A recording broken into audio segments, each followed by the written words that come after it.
Good morning guys. Ito ang ating Monday work. Tingnan nyo, sama ang mga basura at hugasin. Diba?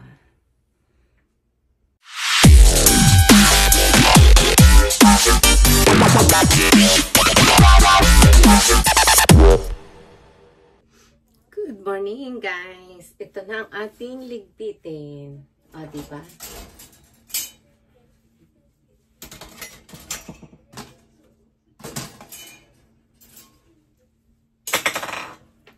Arrange natin ang mga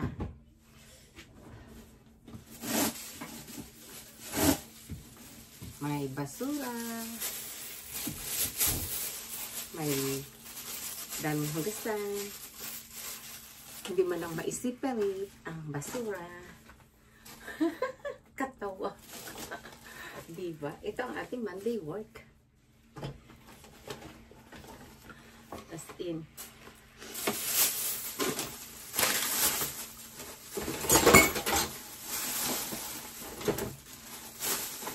pili ka ng basura.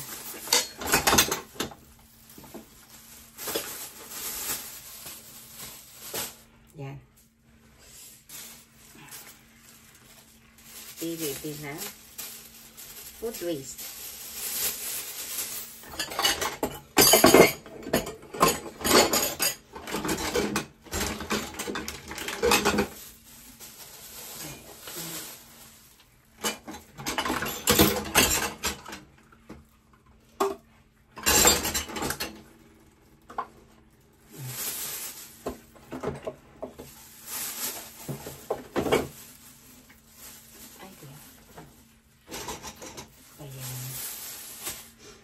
Ayan.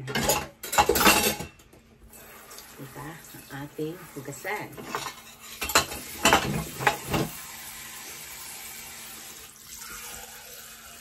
Ay, nako. Monday fighting. So, isang linggo na namang work natin. Isipin na lang. Na may sahod naman ito. Kaya, fight lang.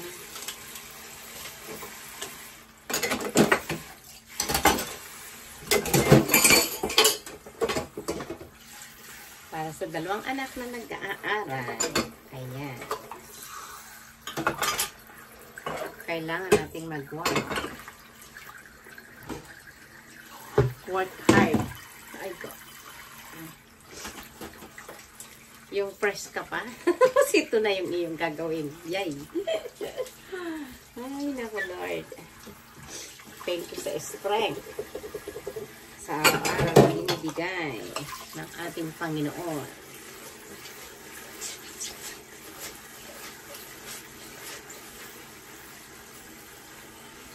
Diba? Yan. Ito nga palang shirt ko ay galing kay Sister Mila. Thank you so much sa gift mo last birthday ko. Nasuot ko na. Parang maganda siya, sister. Thank you.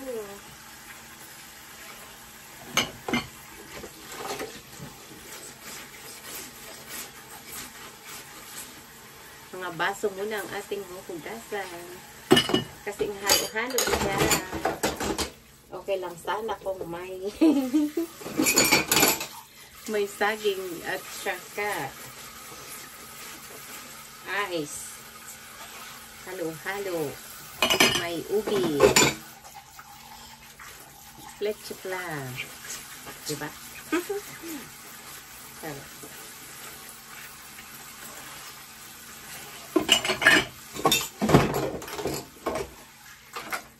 Kaya, think positive lang tayo mga lubs.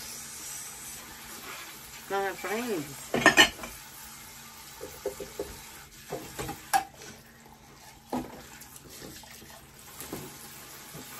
Kailangan natin magsikap sa buhay para sa ating mga anak. Mabigyan sila ng magandang future.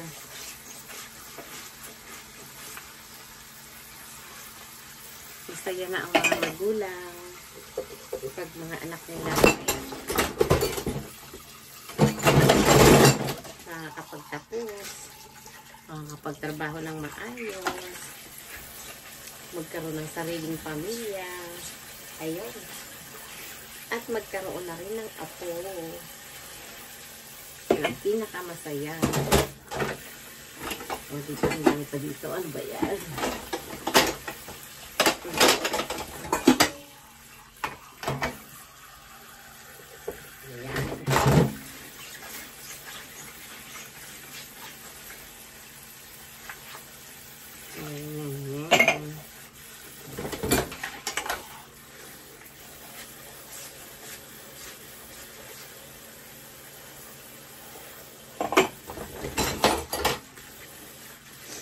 Yung amo ko, nag-text kagabi, itong amo ko na to. Can you come at 9:15 in the morning? Okay. Sabi ko naman. Tapos, kumakain pa lang ako kaninang umaga. Tumawag na naman. Can you come 9? Naku, kumakain pa lang ako. Maliligo pa ako. Hala, uy. Sabi ko, I can try. Aba. Eh, syempre, matagal din naman kumain at maligo. Bihis, di ba? Ay, ito na. Nag-text na ako, mga 9:15 na ako. Nagbantay na doon sa malapit sa subway. Binigay sa akin yung susi ng bahay nila. Nako. Nag-sorry naman ako kasi late na ako. Yan nga, kasi ang sarap pang matulog sa umaga. Kasi nga kagabi, nag-dryer pa ako ng mga damit kasi kailangan yun dahil yung mga anak ko ay yun din ang mga susuoting damit na nilabhan ko. Tapos habang nag-iintay ng dryer, nilakad namin ng friend ko, ginala namin yung aso namin na maliit. Ayun, nakapag-exercise din kami. Natapos kasi ako mga ano na, 12:30 na. Kaya, yun. Antok much. Kaya, late na rin nagising. Ano rin. Nakakapagod din po sa sobrang aga ng gising. Pag kulang ang tulog ba, parang madali kang pagurin, napagod. Kasi nga hindi ayos yung tulog.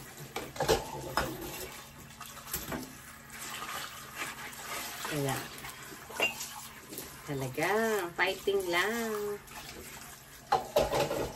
ang buhay.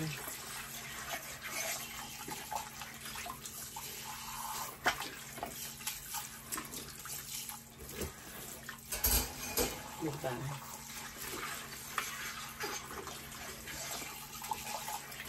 Buti nga ngayon hindi masyadong marami yung hugasan. Dati yan ako po, awas-awas sa kanilang banggirahan.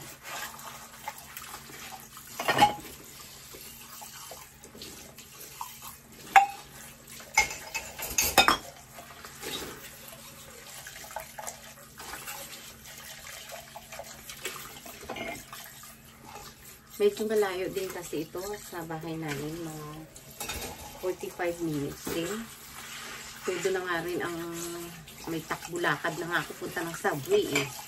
Kaso talaga naman, pagdating ko wala, kaalis lang ng 3. O di, pagdating ko na naman sa Yakso, kaalis lang din. O hay, nag-intay pa ng mga 5 minutes, ay wala talaga. Late talaga. Ang inday.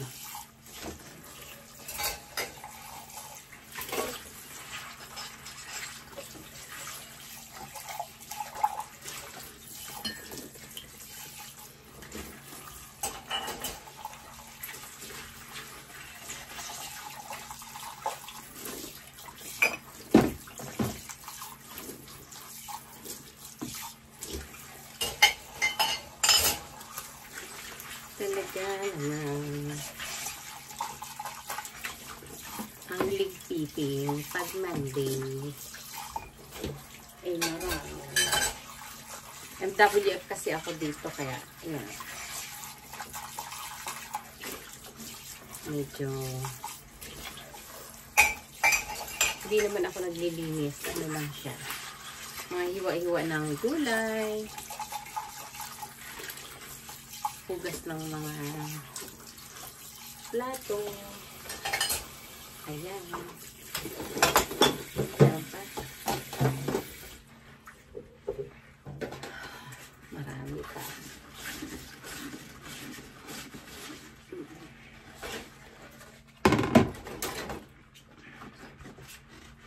Talaga.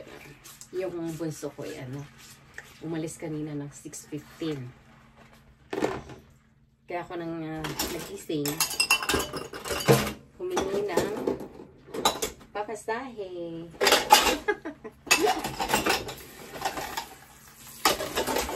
One week niyang papasahe sa Subway. Ayan.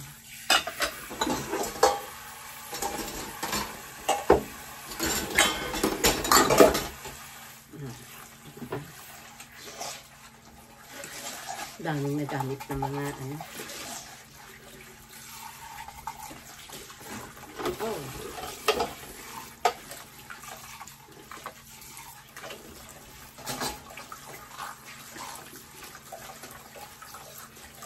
Bumili din muna ako ng gloves kasi yung gloves ko matagal na siya. Parang may butas na. Para hindi naman nasakit yung kamay ko pag napasukan ng tubig kasi. May.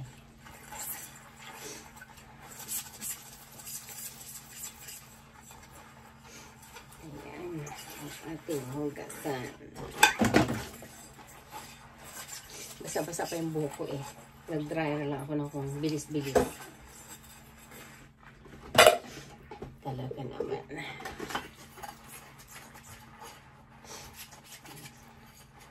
Medyo malamig pa rin sa labas. Pero dito sa loob ng bahay ng amo ko ay centralized ang kanilang heater. Kaya mainit. Ay.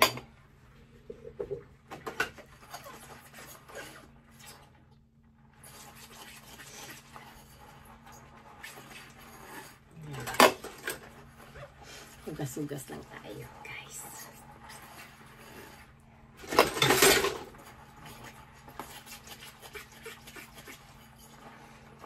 Isang linggo na naman tayong fighting. April 1 na pala ngayon. Welcome April na. As in. Katuwa naman. Bilis lang naman.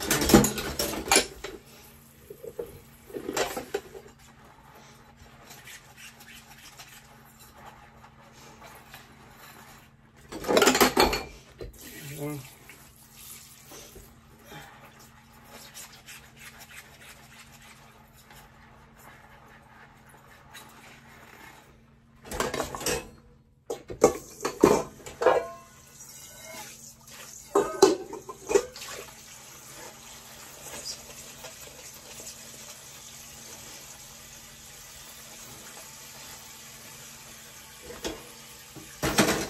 Ito naman ang daming mga kaldero. Ano yan?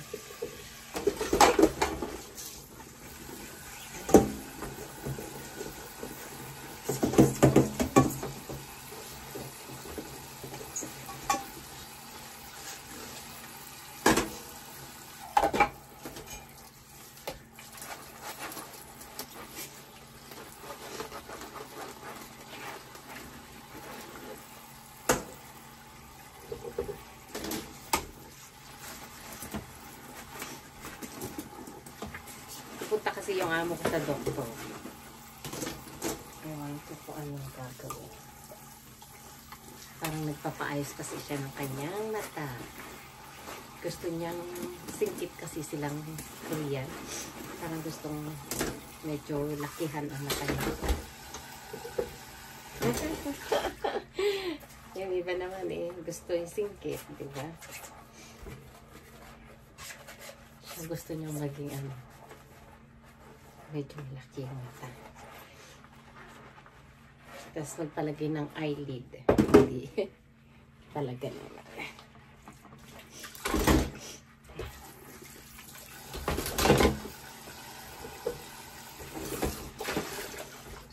Kasi yung mga anak niya nasa school na lang. Grade 5. Grade 5 ba o grade 6. Tapos grade 3. Yung bunso.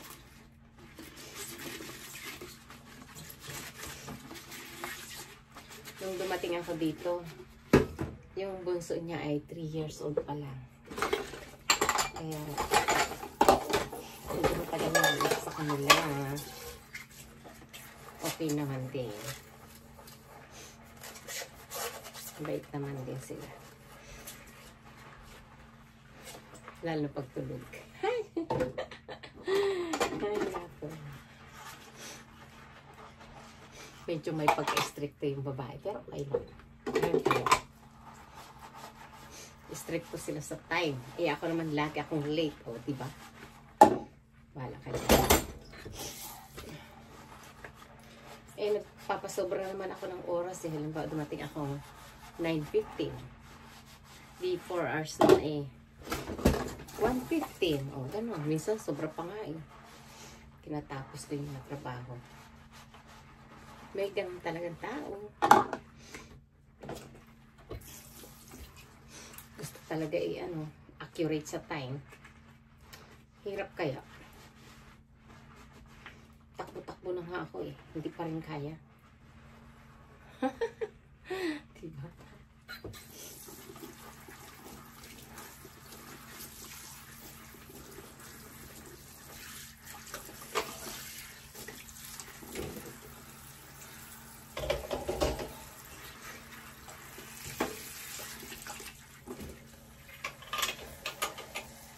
Meron pong malaking isda sa labas. Ano kayong gagawin din, ha? Ang haba-haba.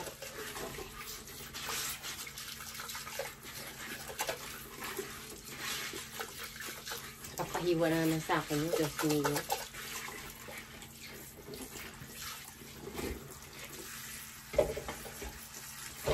Ayan. Mayos ka dyan. Maano pa rin, nadulas pa. Kasi nga plastic.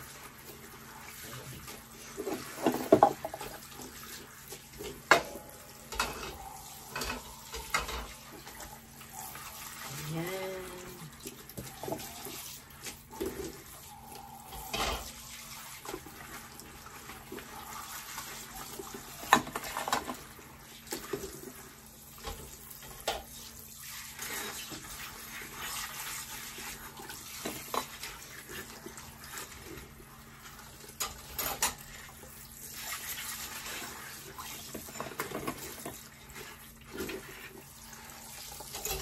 Ang pinanghuhugas ko guys ay mainit na tubig kasi nga para mamatay yung bakterya. Eh ang tagal nakaano dyan eh. Kakababad lang dito sa sink. Nako eh.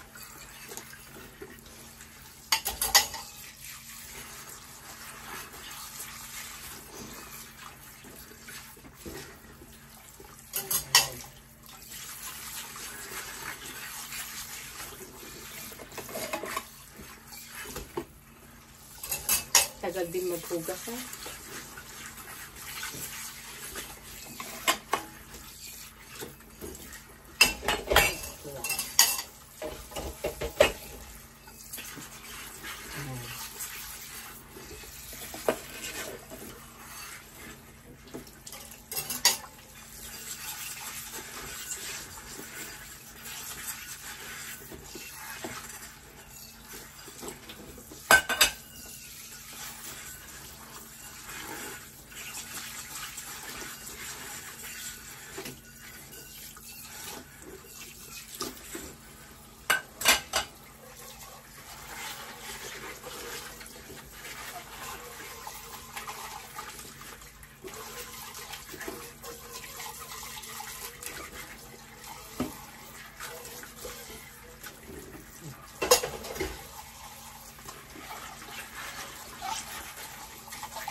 Yan lang guys, ang ating Monday work.